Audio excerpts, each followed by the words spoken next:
All right, so thank you, Athena, for inviting me. And yeah, so I'm at UC Berkeley. I'm in the Department of Integrated Biology, also the Museum of Vertebrate Zoology. I'm in Chris Martin's lab, and today I'm going to tell you about some pupfishes and the gut microbiomes to better understand this adaptive radiation within this group of fishes. All right, so first of all, so who are the players? Here, all these fishes that you see are from San Salvador Island. We have our generalists, which consumes detritus and algae. And then we have our two specialists. We have our molluscivore that consumes small snails. Then we also have our scale eater, which consumes scales off other pupfishes. Right? And if you're curious and wondering, how does the scale eater get scales off another pupfish? I have a video provided by Michelle St. John, who's a PhD student in the Martin lab. And she filmed a scale eater consuming a scale off another pupfish. So here we have our scale eater and a generalist. As you can see, this scale eater comes in for an attack. It's pretty persistent and gets a scale off that generalist, right? And so what I'm interested or curious is that what happens after that? So what we do know is that scales are composed of collagen and minerals, right? And so how does the microbiome play into this? Right, so if we look at the scale eater gut microbiome, does it play a role in breaking down that collagen from that scale? Right, so as an a priori hypothesis, thinking about do microbes known to break down collagen are unique to our scale eaters, right? Do they have collagenases, right? These properties to break down that scale for our scale eating pupfish. Right? So this is the type of ideas that I keep in mind as I developed my project. So a bit about the methodology. So all these species were collected from San Salvador Island in the Bahamas, right? So from two locations, Crescent Pond and Osprey Lake. So they were collected and they've been reared in the lab. And so for my project, I've been working with the F2s. So if you notice here with my sampling, so 5 and 5, so 5 individuals in which the parent came from Osprey Lake, and then 5 individuals came from Crescent Pond. And in addition, I have outgroups as well, right? So I have these 3 outgroups. They're all generalists. That first one is the same species as our generalist from San Salvador Island, but comes from Fort Fisher, North Carolina. I also have one from Lake Cunningham in the Bahamas, and then San Luis Potosi in Mexico. And here they've been all fed a consistent diet, right? The cichlid food diet that has high crude protein and then some fiber and some fat. And so they're kept in these conditions, and they haven't been exposed to that parental environment, right? So would we expect a homogeneous microbiome, or would we still see some type of signal of gut microbiomes that would be displayed in the parents? And so these are the questions that I've been thinking about. And so what I've done is extracted out the guts and sequenced the microbiomes and doing 16S metagenomic analyses. Right, so here I'm displaying my results by looking at alpha diversity. So this is look at the diversity within groups. As you can see, I've organized it where the scale eaters are molluscivores, the generalists from San Salvador Islands, and then my outgroups and controls. And one thing that I would have anticipated seeing is high abundance in our generalists, being the fact that they're consuming detritus and algae, that we see, sure, a high amount of OTUs represented, as you can see in that middle for that Crescent Pond and Osprey Lake. But by doing a pairwise Kruskal-Wallis test, there is no statistical significance when comparing across groups. But just one thing to note or highlight is that we see this high representation of observable taxonomic units, or OTUs, within our generalists. Moving on to beta diversity. So here's a split plot. So here on one side I have my samples, and then on the other side I have the taxas. So these are the microbes from the guts of those samples.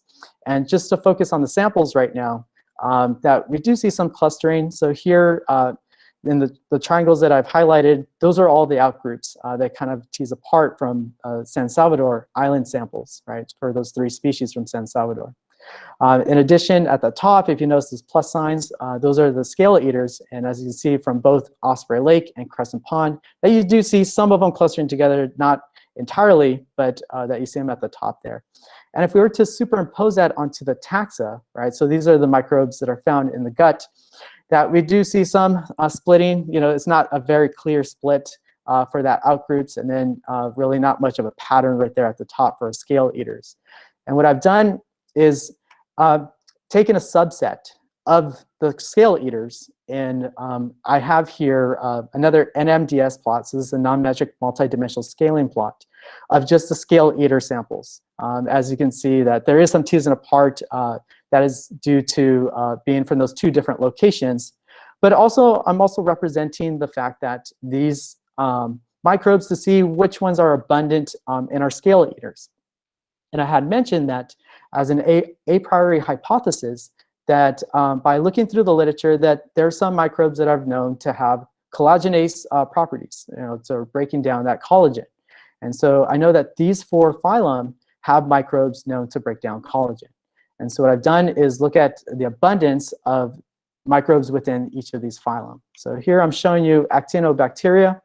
And as you can see, that there's this high abundance for within the scale eaters, and then some in our molluscivores, and then nothing in our generalists. And then sure, we see some in some of our outgroups. Now this is a really great candidate. It still doesn't serve as the microbe that breaks down the collagen from the scales, but interesting to know that this is unique within our scale eaters in comparisons to these other groups. Next is Bacteroidetes. As you can see, that there's really not much of a pattern for the scale eaters, that you just see that there's this matching for our generalists from San Salvador Island, and then also one of our outgroups from Lake Cunningham. And then next is Firmicutes. As you can see, that there's a variety of different microbes being represented here. So we see a lot within Osprey Lake, within the scale eater there, not really matched within Crescent Pond. And as you can see, that that diversity kind of varies across each of the each species here. And then lastly, Proteobacteria. Here that we see that a lot of the species have Proteobacteria. So Vibrio, which is known to have collagenase, so breaking down that collagen. And as you can see, that a lot of these groups have high abundance for Vibrio, but still not really a pattern matching for our scale eater. So in conclusion, that with the scale eater, we see this high abundance for Streptomyces. I still want to test this statistically. And then currently I'm doing this metagenomic inference, in which it's to infer the genome based on the OTU information, and to see within that genome inference that is there high representation for collagenases, right? And then particularly in our scale eater. And so I'm wrapping up this project because I've been very fortunate that I landed a faculty position at Cal State San Bernardino, and I'll be starting my lab this August.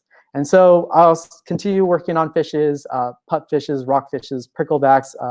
These are a couple of projects that I have in mind. So I'm focusing on using genetics to better understand evolutionary adaptations, particularly to diet adaptations. And so I'm looking for highly motivated students that are interested in obtaining a master's. And if you're interested, please tweet me or email me, and I would love to chat more about all these projects that I have in mind.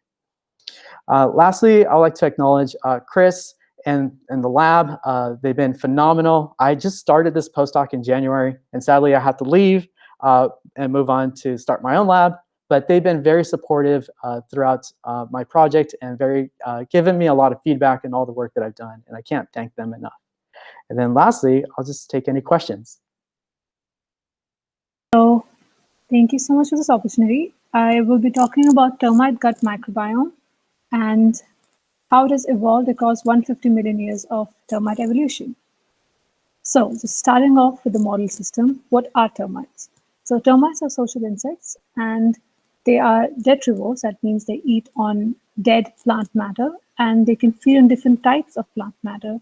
For example, litter. Here in the corner, we have one termite species feeding on litter, wood, or wood infected with fungus. So there's a special group of termites similar to fungal cultivating ants, and also grass. So they can feed on different types of plant matter, so they have different diets. Luckily, termites also have a very well-resolved phylogeny, and we have a time tree dating how the termites have evolved from wood-feeding cockroaches around 150 million years ago. So this gives us an excellent opportunity to understand how the gut microbiome evolved with the difference in diet across their 150 million years of phylogeny. One very quick thing the termites that evolved early on, like one of the first ones to evolve, are loosely called as lower termites.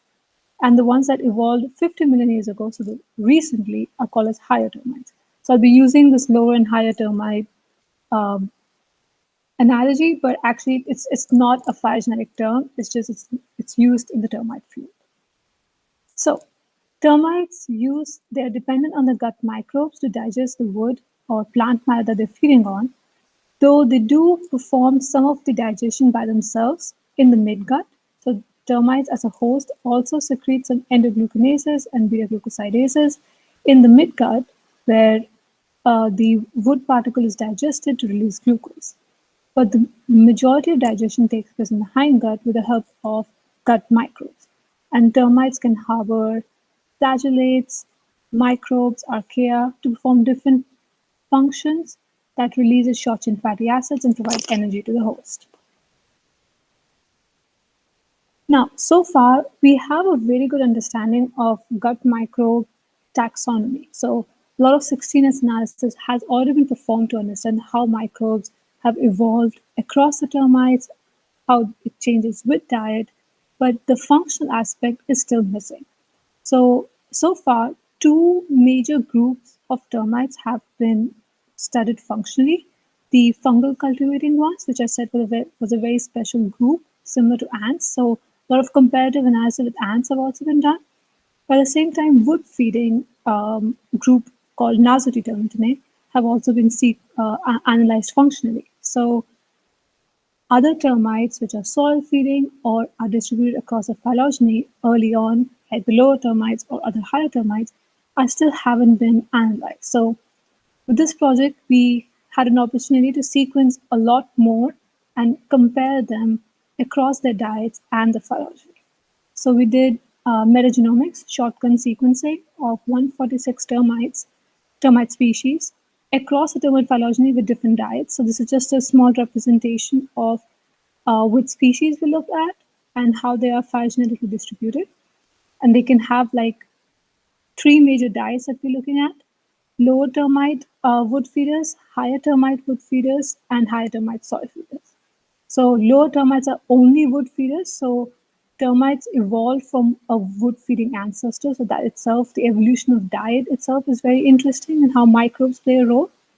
So I'll be looking at, there were two main aims of this project, to look at how host or termite phylogeny and diet affects the gut microbiome, and how are these microbes inherited. So are they inherited vertically from one generation to the other, or it's environmentally depending on diet? So taxonomically, because this was one of the biggest data sets that has been analyzed for taxonomic distribution of microbes in termites. So we also looked at some of the marker genes present in the metagenomes, and we find that it's a combination of diet and phylogeny that is affecting the taxonomic distribution. So here's a phylogenetic biplot of all the samples, and I've colored them according to termite diet. That's a phylogenetic biplot. So the distribution is based on the termite phylogeny. And you can see that some microbes, based on the marker genes, cluster closely to wood-feeding termites, while others to the wood-feeding lower termites, or in pink, the soil-feeding higher termites. If you look only at the phylogeny, there are some microbes that cluster with the termite phylogeny regardless of diet.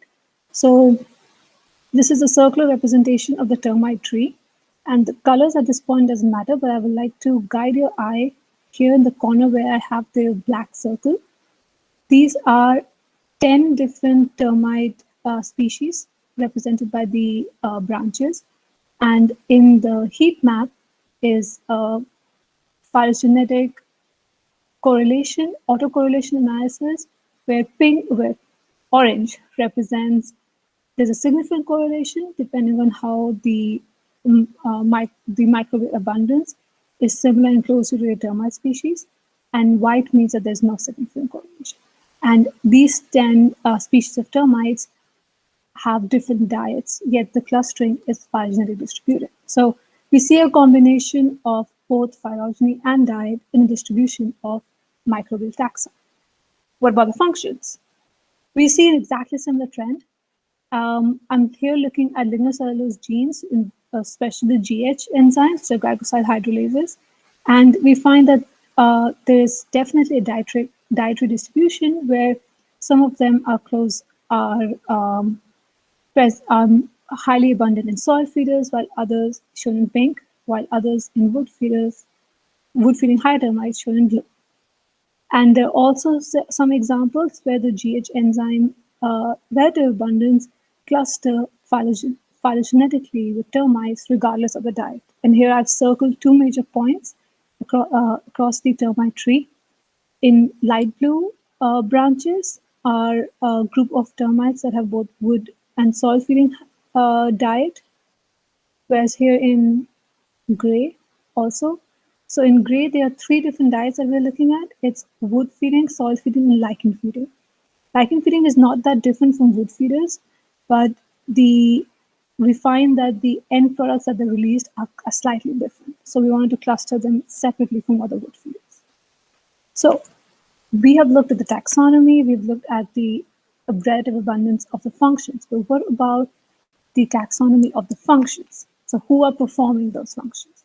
Here I'm giving an example of one of the genes that I looked at that I showed in the previous slide, GH10, glycoside hydrolase 10 gene, that is involved mainly in xylanase activity. And there are a lot of different microbes that are performing this function, though it's a bit patchy, which means that we, depending on the thresholds that we use for filtering cutoffs and the sequencing depth, we do lose out of information for a lot of different termites. But those that we do have information, we see that in dark blue is spirochete, that they are the major players across the termite phylogeny, while in some groups, firmicutes and bacteroidetes also help spirochete out, especially here in light blue branches of the termite tree and in the gray branches of the termite tree. So my next question was, okay, there are so many of them doing it, are they co-occurring together? So this is where I did a co-occurrence plot according to termite diet and their phylogeny across all the microbes that are present, or the microbes that are present in GH10 gene. For visual representation, I have the dots or the vertices are only shown with the phyla, but they all represent individual taxa at class level. And the edges shown by the lines, the thickness is based on the Pearson correlation and how strong the correlation is. So we find that even though spirochete happens to be one of the major players, it's not exactly co-occurring with other microbes. It's the bacteroidetes and firmicutes in purple and mustard that seem to be co-occurring with others and are sharing the function. So with this short presentation, just like to end by saying that looking at a larger data set, we were able to find that taxonomically and functionally, the microbes can be distributed depending on termite phylogeny and their diet. So there's a mixture of host and environmental acquisition. Multiple bacteria can perform the same function as we saw in GH10 example. And some of them are generalists, that is, they're sharing the function with others, co-occurring together, while others can be, spirochete can be specialists where it's the main player. And this suggests that termite gut microbes are probably undergoing a mixed mode of inheritance where the host and the diet together are responsible.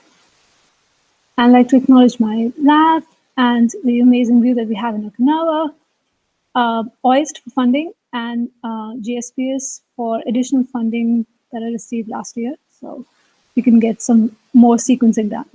Thank you. Awesome. Thank you, Jigyasa, for the great talk. Questions for Jigyasa? If you have questions, just type a question mark in the chat.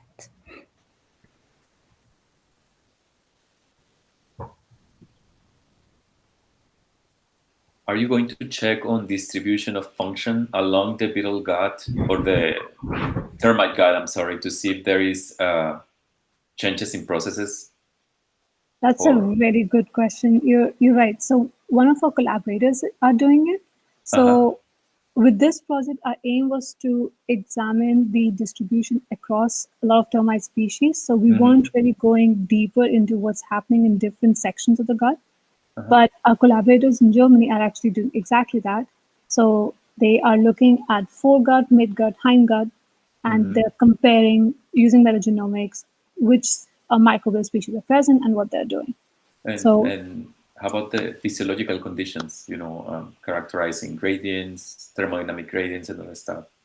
That has already been done before. So to a lot of extent in termites of different diets like soil feeders, wood feeders, lower termites, they've already examined what the gradient is, what the pH content are, what the oxic and anoxic regions are. So this biochemical aspect was one of the first things that was done in the termite biology to understand what is happening in the gut. Yeah. Now you can have the connection with your metagenomic data and those physiological aspects. That's very cool. Yeah. Exactly. Yeah, that's a plan. Yeah, very nice presentation. Thank you. Thank you. Great. Thank you so much, Jigyasa. Thank you. All right. So our next speaker is Dr. Ammon Corl. Ammon is a postdoc at Berkeley, and he's going to talk about barn owls.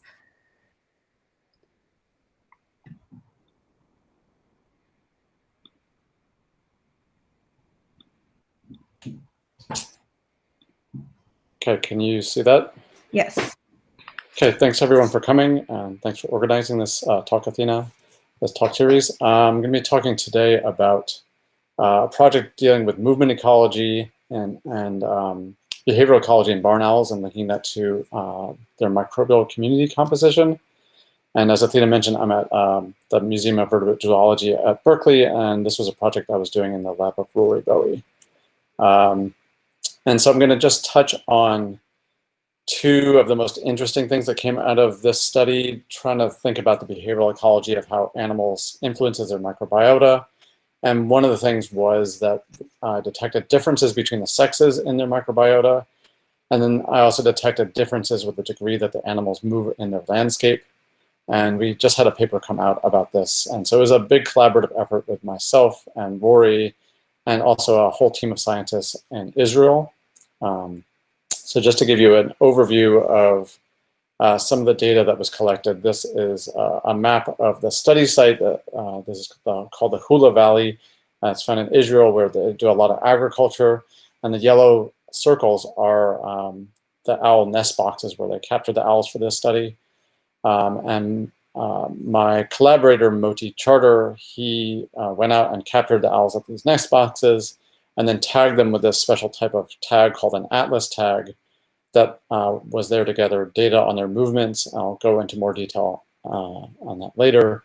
And then he took a cloacal swab to figure out their microbiota, and then collected a bunch of life history data about them. And in addition, he set up some camera traps around the nest boxes that he could collect dietary information. And for this particular study, we looked at data for 39 females and 16 males, all adults and all breeding. And then I did all the lab work from the slides and then did the microbiome analysis. So the microbiota was characterized by basically amplicon sequence variants of the V4 region of the 16S gene. So on the broad overview, this is showing all the different samples here on the x-axis, and then the relative abundance of the different bacterial groups. And this is, so females and males basically are pretty indistinguishable in terms of the overall bacterial phyla that they have. And they have common bacterial groups that are found in all birds, kind of like Bacteroides and Firmicutes and things like that. But when you zoom into the level of sequence variants, then you start to detect differences between the males and females.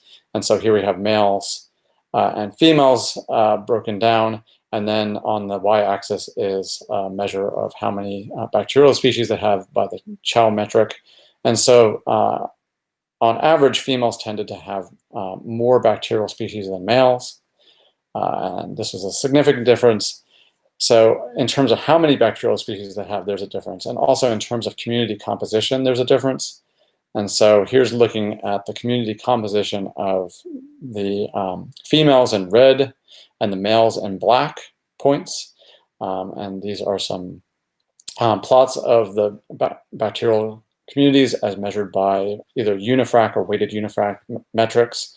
And so for unifrac, we have a highly significant difference between females largely down here and males up here. And even for weighted unifrac, which is taking into account the bacterial abundance, it's an almost significant relationship. So mostly it seems to be due to presence absence of particular bacterial types that's driving this difference rather than the abundance of particular types. This last plot over in C is highlighting the mated pairs of owls. So one of the things I was interested in doing was focusing on just the mated pairs that are sharing the same nest box, or presumably sharing a similar environment in this valley.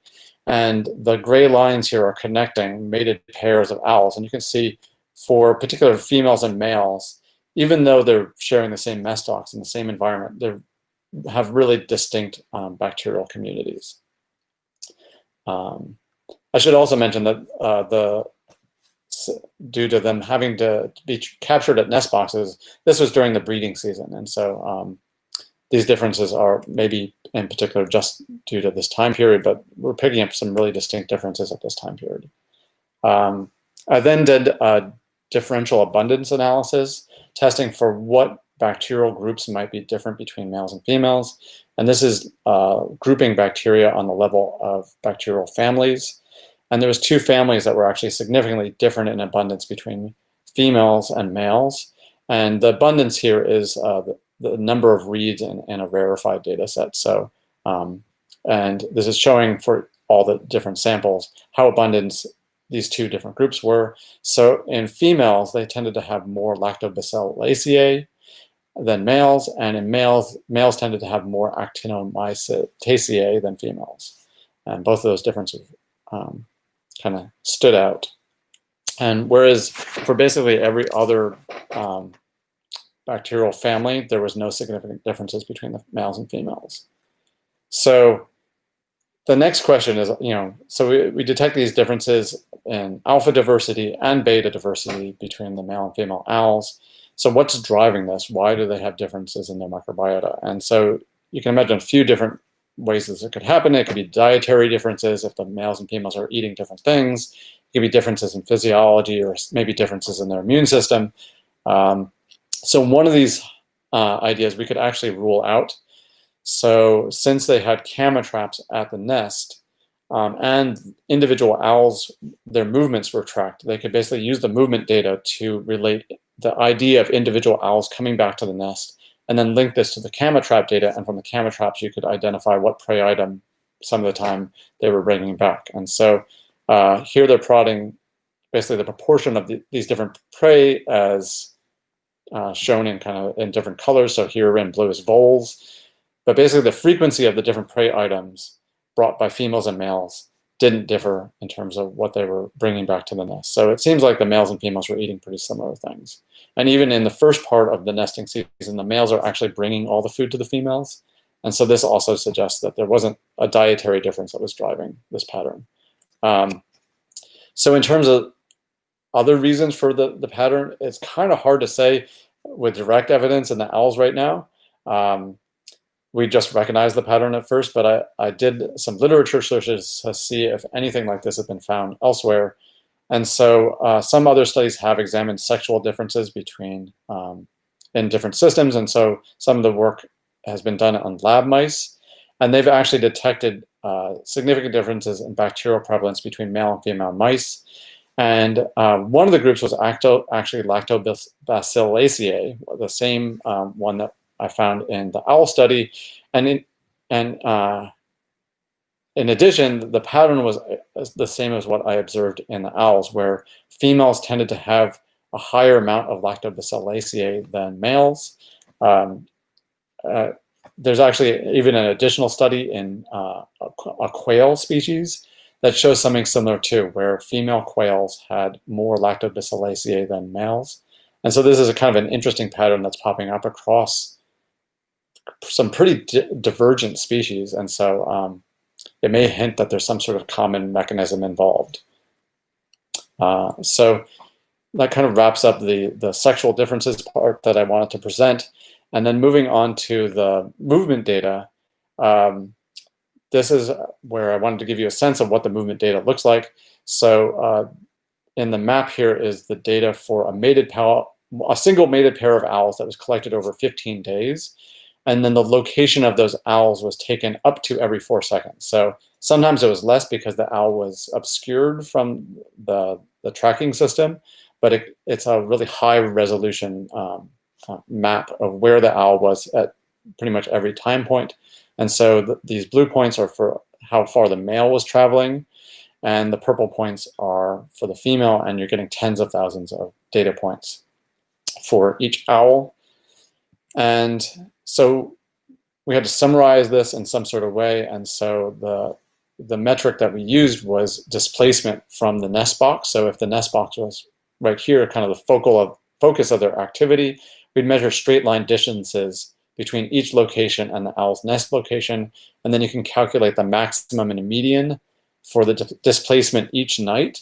And then what we did was we averaged these values over the 2-week time period. So this average is giving kind of the average amount that they're moving away from their nest every night over 2 weeks.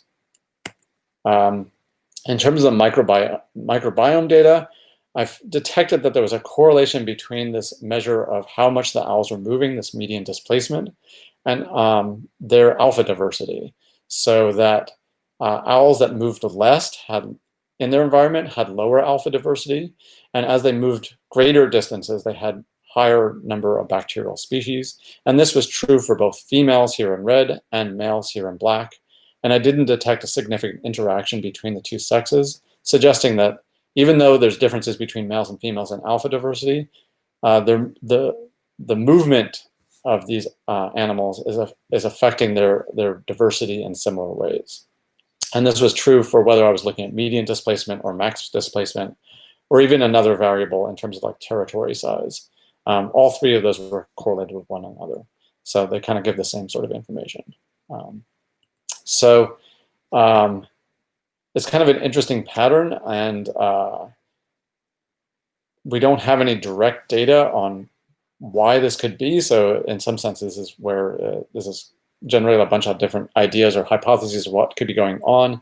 And so my two ideas about what might be going on is, one, this could be some sort of bacterial dispersal phenomena, where the owls that move through and forage over larger areas in their landscape are effectively colonized by a greater number of distinct species of bacteria. So the movement of owls through the environment might facilitate bacteria colonizing them. This would mean that the bacterial sequence variance would basically need to vary among habitats within a really fine scale, so the scale of the kilometers that the owls are moving through. So that's one possibility. And the other possibility might be that there's some sort of physiological difference that's driving this. So you can imagine that older owls or more dominant owls might have different territory sizes and different movement rates. And this could be driven by, say, differences in hormone levels or immune systems. And all these things could subsequently affect their microbiota as a byproduct. The one thing I can say is that the sexes didn't differ in the link between movement and their microbiota. And again, the two sexes probably have pretty distinct hormonal profiles at the very least, given that they're different sexes. So maybe this is evidence that physiological differences might not be driving this, but really we just need more data overall. So just to summarize, the two main conclusions here is that we detected a pretty distinct sex difference in microbiota between the males and female barn owls, and this was a pattern that was shared with mammals and different bird species, and so this suggests that there might be some sort of interesting mechanism that's driving these differences. And then we found that barn owl movement was correlated with the diversity of their microbiome, and to my knowledge, this is the first study of the kind of wild animals that's taken individual level tracking of individuals and related their individual movements to differences in microbiota. And so this suggests that maybe host movement ecology might be a new way to understand bacterial diversity. And so just to acknowledge the big efforts that lots of people put into this project. So first of all, this is my colleague Moti Charter, who did all the field work on the owls and basically let this whole project occur. I worked with a grad student in Israel named Gabe Rosman, who helped analyze their movement data. I got a lot of help in the lab from a great team of undergraduate students with the DNA extractions. And then, as I said, this is a big collaboration between a whole bunch of scientists in Israel and the United States that made this project possible. And so I'd be happy to take questions. Thanks, Ammon. Question for Ammon.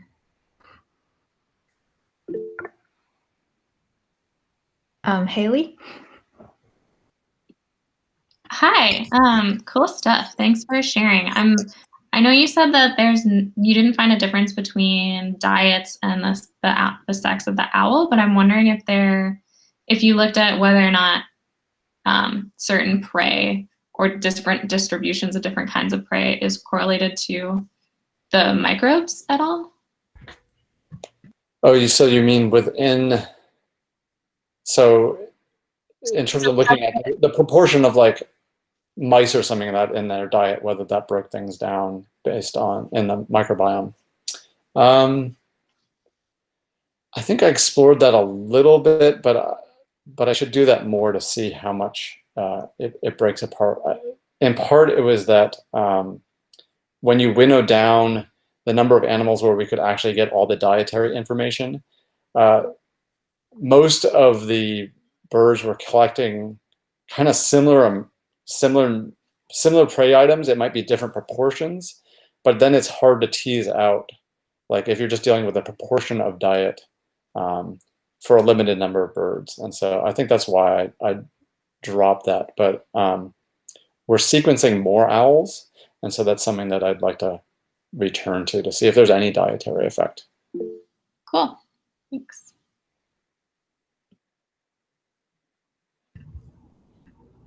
So Matt wants to know a little more about how the tags works. Oh, so the tracking system is pretty interesting. So it's called a reverse, I think it's called like a reverse GPS system. And basically they set up some towers surrounding this valley, which is this kind of agricultural valley. And the towers send out a signal periodically, and the tags just basically have to bounce that signal back. And so it leads to really lightweight tags that you can then track movements of birds for much longer and for kind of with less weight, and which means that you can track more birds than otherwise. So it's sort of more of a passive system that's going on. Rather than, it's not as bulky as say a satellite system. So the valley is basically surrounded by big antennas that are picking up the signals from these things.